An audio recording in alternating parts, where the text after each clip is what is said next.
protection comes high, sky high. Today, we must be on guard in the sky when it comes to protecting our resources. The national resources that are so precious to us.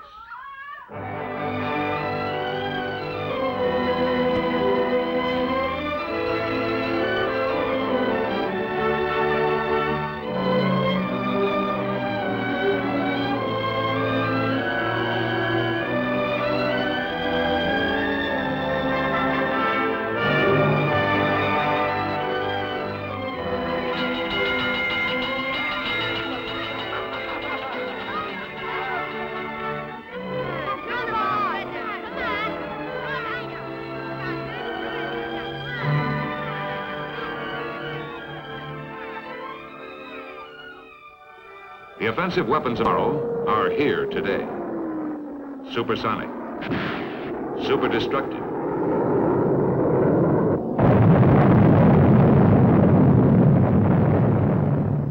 seemingly unresistible.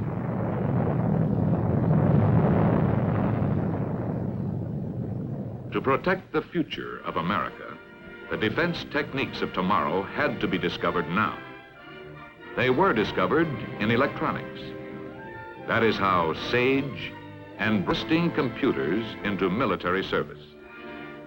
Electronics for combat use means new concepts, new tools, new weapons. You are listening to the heartbeat of the SAGE computer.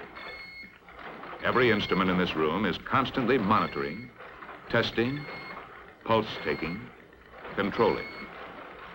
For this is the programming and operations center for the SAGE computer which surrounds it. To it come continuous streams of data, which it continuously absorbs and stores on magnetic drums, tapes, and cores. Data from radar units, Texas towers, picket ships, early warning aircraft, ground observer corps, weather bureaus. To say nothing of up-to-the-minute data on all regularly scheduled commercial air flights. It also packs away information as to the number, location, and characteristics of all military craft, all anti-aircraft guns, all defensive missiles in the area. And this computer is on the job around the clock with 24-hour-a-day reliability. It is really two computers, but only one is operating the system. The other, with the same vast memory, performs as a slave, checking calculations and results, ready to take over in a matter of seconds should the master computer falter. All this is housed in one of the new headquarters of computer defense, one of the direction centers of what the Air Force calls SAGE. Beyond a fantastic capacity for calculation and memory, SAGE possesses the newest and most revolutionary advance in data processing, the display scope, a computer-generated visual display, on call as needed. Until SAGE, the miracle of the computer was its ability to calculate in split seconds and then provide printed information. But SAGE needed more than this. For the lightning shifts of air battle, the Air Force requested from IBM a computer capable of translating volumes of changing data into a continuous flow of interpretations which could be understood at a glance. Air defense required split-second presentation as well as split-second calculation. Given this objective, IBM applied the latest extension of data processing, the display scope, a giant picture tube on which computer results are instantaneously and continuously translated into graphic images. In SAGE, airmen have the battle visualized for them on the computer-generated display. 2 floors above the great computers are the batteries of display scopes. Although they look like the offspring of a marriage between a television tube and a radar screen, display scopes do not show physical images transmitted from elsewhere. They display the results of the computer's findings. SAGE, with its display scope, also has one feature possessed by neither a television or radar screen. It has memory. In case of enemy air attack, not only can a clear picture of the changing air situation be displayed on the scope, but if the airman wishes to see how things got that way, the scope can recall any previous phase of the situation from the computer's memory.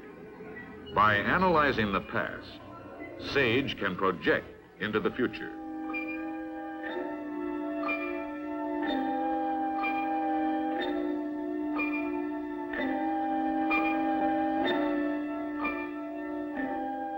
The computer can furnish information on the countermeasures available so that the officer in charge can make his choice as to when and where to fight.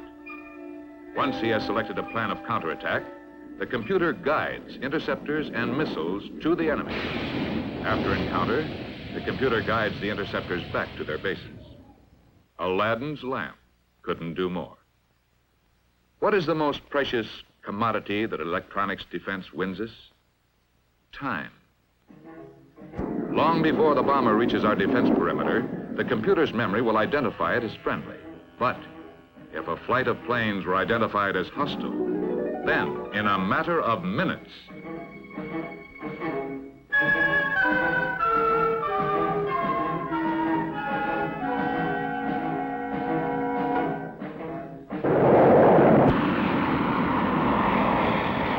time is everything.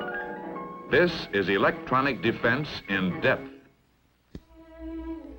And what better reason for an effective air defense?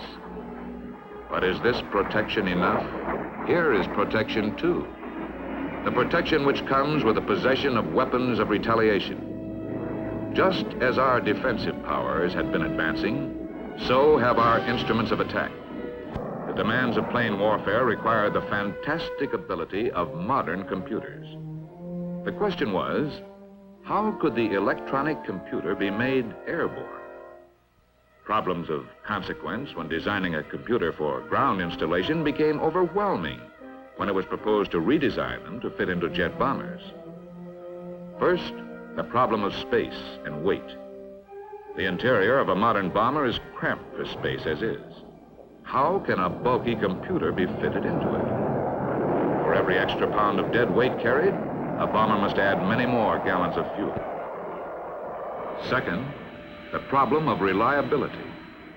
Could a computer be designed to withstand all the stresses of flight? Weather, climate, turbulence. Third, maintenance.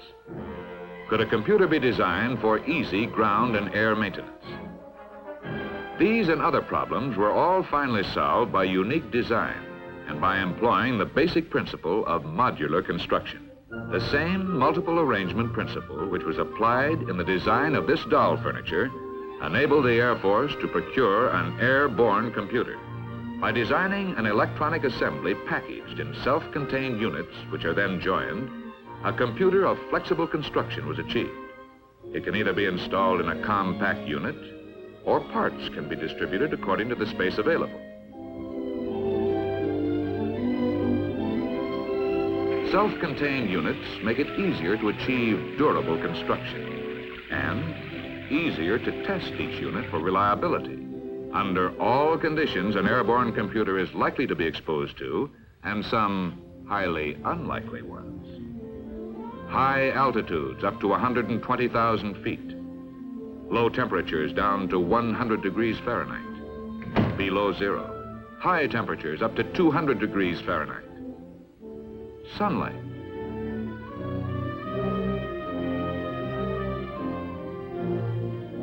And rain tests. Life tests of mechanical and electronic units. Vibration tests. In this test, the question is not, will the computer work under this condition, but how long will it work? Once the continued capabilities of the airborne computer were established, there was only one other major obstacle: field maintenance. To solve this problem, IBM drew on its commercial experience. It converted its control panels to military use. In order to test a unit of an airborne computer, the technician merely selects the proper control panel.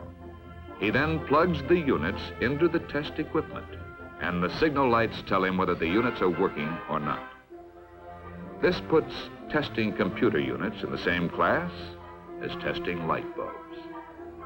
Today, the airborne computer is no longer a theory, nor an experiment.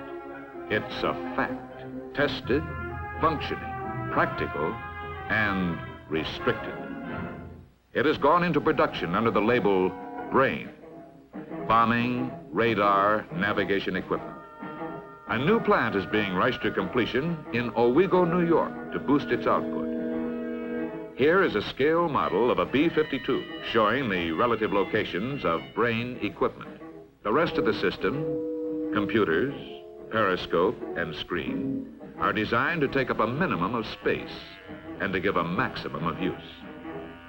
Computers have taken wing. Hey, Phil, I got some crosshair jitter in both azimuth and elevation. Would you pull the AR-5 and replace it with a spare?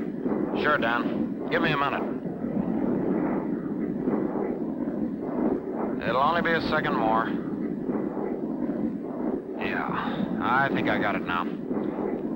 Okay, the amplifier's replaced. How's the jitter? Settle down. Yeah, it's okay now. Thanks, Phil.